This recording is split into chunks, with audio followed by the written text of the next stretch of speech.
Dari sekian analisa saham yang sudah kita bahas di video sebelumnya, ternyata saham-saham sektor batubara menjadi favorit para investor untuk berinvestasi. Boleh jadi return imbal hasilnya lebih besar dan cepat, serta rasio pembagian dividen yang tinggi. Kali ini saya akan mengajak Anda mengamati saham-saham batu bara dari sisi pertumbuhan aset, seberapa efektif perseroan memaksimalkan ekuitasnya, serta bagaimana emiten-emiten ini mengendalikan hutang perseroan.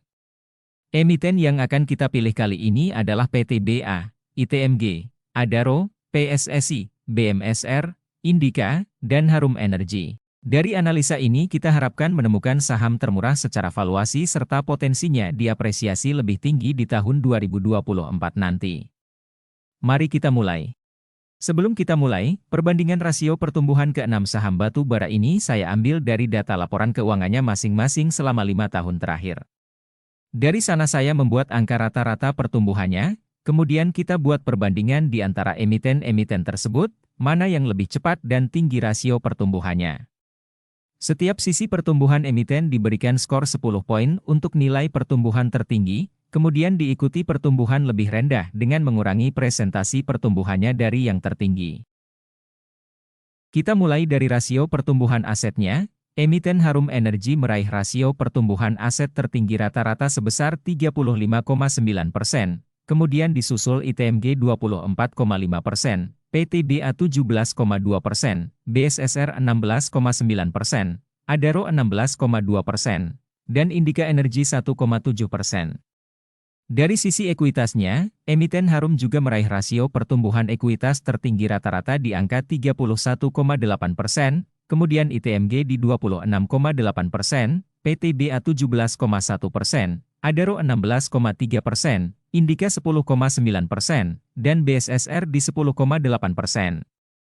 Sedangkan dari sisi beban liabilitas, Harum Energy mengalami rasio kenaikan tertinggi rata-rata 102%. Kemudian diikuti BSSR dengan rasio kenaikan liabilitas di 31,7%, ITMG 19%. PTBA 18%, dan Adaro 17%. Emiten Indika Energy memiliki rasio pertumbuhan liabilitas terkecil kenaikannya, bahkan cenderung menurun di rasio 1,7%. Sekarang kita amati rasio pertumbuhan pendapatan dan laba perseroan. Pada poin ini Harum Energy memimpin dengan perolehan angka 62%, kemudian diikuti oleh Adaro 37,3%, kemudian BSSR 31,2%, ITMG di angka 30,6%, PTBA 21,2%, dan Indika Energy di posisi terakhir di angka 17,8%. Dari sisi rasio pertumbuhan pendapatan semua emiten yang kita pilih memiliki rasio pertumbuhan yang positif di atas 10%. Dari sisi rasio pertumbuhan laba bersihnya, ITMG unggul dengan rasio pertumbuhan laba bersihnya rata-rata di angka 293,9%, diikuti Indika Energy sebesar 262,5%, kemudian Adaro Energy 166,7%, Harum Energy sebesar 138,6%, BSSR di angka 104,6%, dan di posisi terakhir adalah PTBA di angka 48,4%. Pada poin ini semua emiten menunjukkan rasio pertumbuhan laba bersih yang luar biasa. Sobat sahamku, dari rasio pertumbuhan laba bersih ini, berdampak sama dengan rasio pertumbuhan EPS-nya di mana posisi tertinggi dipegang oleh ITMG, diikuti Indika Energy, kemudian Adaro, BSSR, Harum Energy dan PTBA. Sekarang kita akan melihat pertumbuhan aset bersihnya, di mana emiten ITMG memimpin rasio pertumbuhan aset bersih di angka rata-rata 26,8%, diikuti PTBA dengan rasio di 17,1%, Adaro 16,3%, kemudian Indika Energy dan BSSR masing-masing 10%. Sedangkan Harum Energy justru mengalami kecenderungan penurunan aset bersihnya rata-rata minus 1,9%. Dari sisi return on equity, emiten Indika memimpin perolehan rasio pertumbuhan ROE tertinggi di 205%, kemudian ITMG 172%, Adaro di 121,6%, Harum Energy di 72,7%, BSSR di 67,6% dan PTBA di 16,8%. Sebagai catatan, pertumbuhan laba bersih tidak selalu sejalan dengan pertumbuhan ROE. Hal ini karena ROE tidak hanya bergantung pada laba bersih, tetapi juga pada struktur modal, pengelolaan aset, dan faktor lainnya. Misalnya, jika perusahaan menggunakan lebih banyak utang untuk mendanai pertumbuhan sehingga ROE dapat meningkat lebih cepat daripada laba bersihnya.